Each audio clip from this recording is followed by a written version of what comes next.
So, Shabbat Shalom, everybody. Today we have the Parasha Miketz. This is a part 2, so I hope you have already watched the introduction. Here we study the life of Joseph, which is the shadows of the life of Yeshua.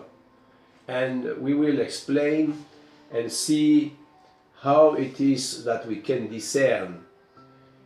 In fact, the prophet Yeshayahu tells us in chapter 46, if I remember well, that Elohim speak the end from the beginning. The book of the first book is called Genesis in English, but in Hebrew it is called Bereshit, which means beginning.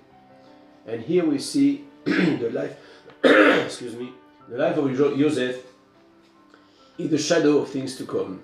And if we go into details, we can speak very long to explain that. But we will take some places to show how it works. And for the rest, you will have to read in my blog as I post with the video. Now, Joseph is now 20 years in Egypt, situation of change, and Pharaoh, we recognize him to be the one who will save Egypt from the famine. He will save Egypt from the famine. These words are very important to understand, because if we look in parallel between Joseph and Yeshua, we will understand what is the meaning. Okay. Even if you look today in the tradition of Judaism, you will find text which will tell you that Joseph is the shadows of the coming Mashiach. They don't say Yeshua, they say the coming Mashiach. And they see the two Mashiach in the life of Joseph. The suffering servant, which is the son of Joseph, David's son of Joseph, Messiah's son of Joseph, and the triumphing Messiah, the son of David. So this is not something new, but this is new in the perspective of the Brit Hadasha. This is where we have to look. We who believe that Yeshua is Mashiach, we can see clearly the work which is foretold to us in this parasha and the parasha to come, and the first parasha concerning Joseph. So here we have the confrontation now, the famine. Yaakov in Canaan has no food. He sent his children to Egypt, and he sent them to get corn to eat. So, and they appear before Joseph, not knowing that he is their brother. You see how interesting it is that Judah today do not recognize Jesus, because he's a pagan. Jesus is a pagan. He behaves among the Christianity, which is a word of paganism. But if you remember, we spoke that Joseph was married to Asenat. Asenat was a pagan woman. She was a goddess. She was living in Egypt and among pagans. This Asenat represents the mother of Christianity.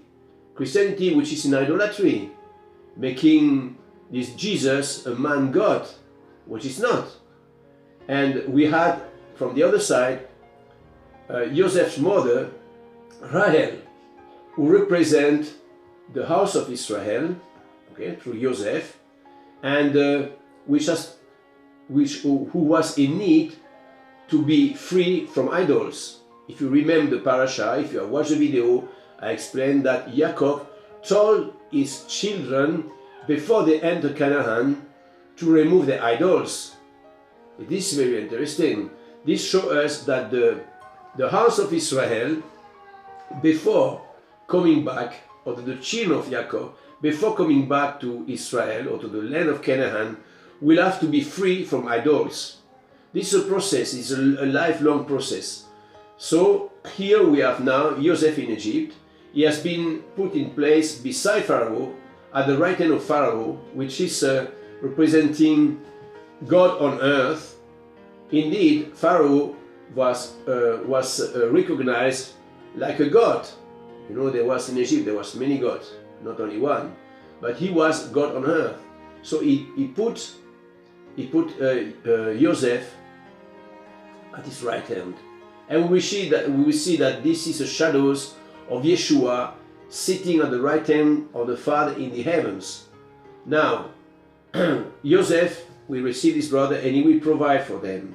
He will provide the food they need. I want to quote something which is very interesting concerning the brethren and concerning the conscience of what they have in this situation.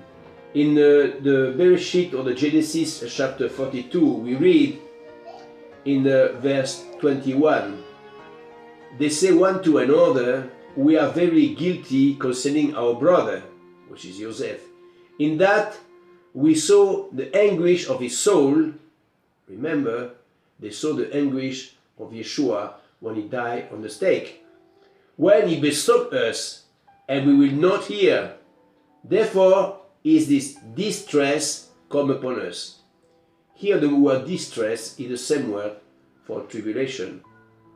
Now, if we look here in the chapter of the Irmiyahu or the Jeremiah, in the chapter 30, we see something very interesting. Okay? And the same situation. Thousands of years later, situation has not changed. Judah is working the same way. Ephraim, the house of Israel, is working the same way. And it goes on until Jehovah will bring the thing to change. Here we read, okay, for lo, the days come, says Jehovah. This is Irmiyahu chapter 30, from verse 3 to verse 7. For the day comes, says Jehovah, that I will bring again the captivity of my people Israel and Yehudah. We see there is two groups.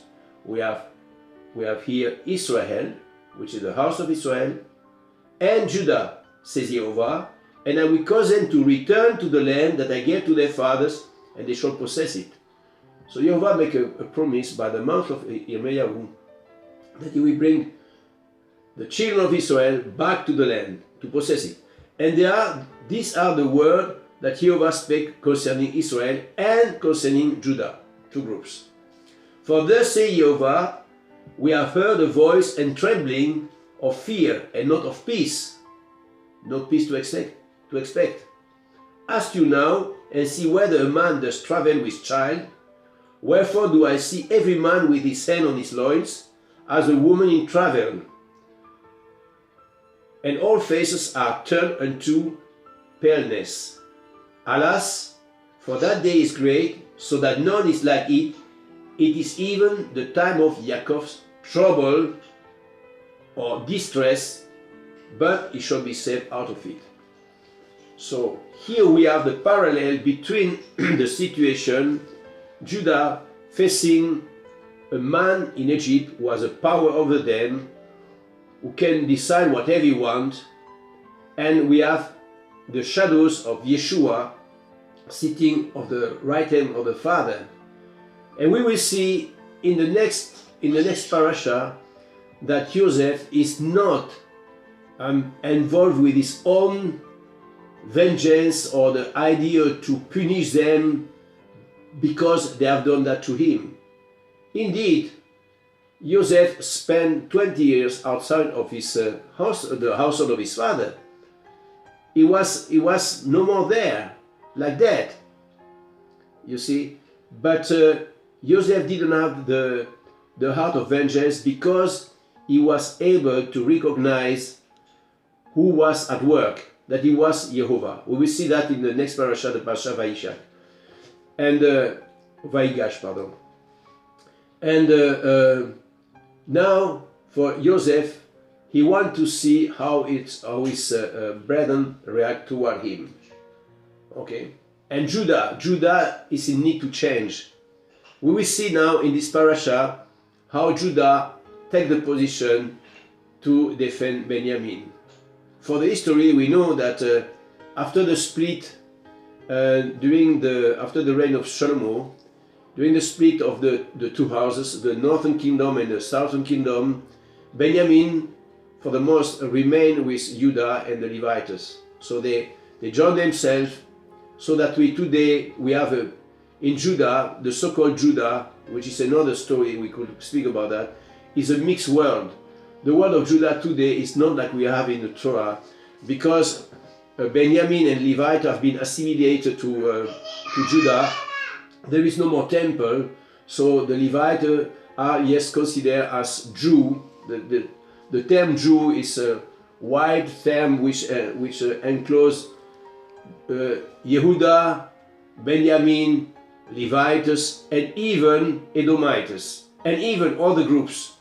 So today is not so clear, but the day will come when Jehovah will put an end to this story and the true Judah will come out of it. But it's important to know that Yehuda is with Benjamin. That is very important for our story in the Torah. We see here the Torah is working, and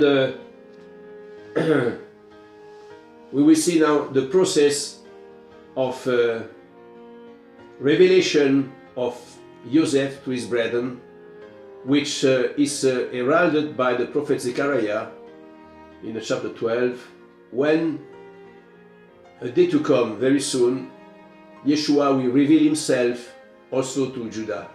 So this is what we will learn in the next parasha. So in this Parasha Miketz, like in the other Parasha, we need to train ourselves to understand that the study of the Torah during the Shabbat has a purpose. And this purpose is to reveal, first of all, the life of our ancestors from the beginning to the end. Secondly, to see the work of Yeshua through the Torah, as Shaul or Paul did when he got the revelation of Yeshua. And we will see that many times Paul is quoting from the Torah with his own eyes, and he has understood what many today do not understand. Now, concerning Joseph, Joseph's name was given by his father, if you remember. Now, in Egypt, Pharaoh changed the name of Joseph. And this is very interesting. The name of Joseph is a revealer of secrets. Okay, this is how the tradition give it. But today, when we see Joseph, which is a shadow of Yeshua, but the name of Yeshua was changed in the pagan world, in Christianity, to Jesus. You see, there is a parallel. Today, I know there is a lot of legalism and think because this man is called Jesus, that he has nothing to do with Yeshua. No, it's not so. I was among those who years ago thought that you cannot speak the name Jesus because it is not his name. It's true. It's true. As we grow and we discover the name Yeshua, we should avoid to use the name Jesus because it's not his name. Indeed, Jesus or Jesus or the whatever, his name is Yeshua or the Yahushua or the Yehoshua. It's not this name Jesus. But don't forget, Joseph's name was also changed. And this is something very important. The work of Joseph was in Egypt to provide food for his brethren. The work of Yeshua today is to provide spiritual food for all those who seek him. And Jesus, unfortunately, will provide just a part of it. He will not provide all, because Jesus do not teach to keep the Torah. You see, so here we have the parallel. And Joseph, we don't know. We don't know if they kept the Torah in Egypt.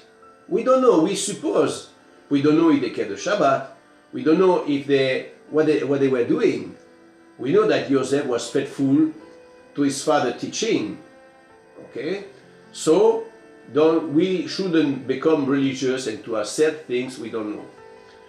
Suffice to say that Joseph is really the shadows of the coming Mashiach, Yeshua, the one who will do the work from Elohim, as we will see in the next parasha.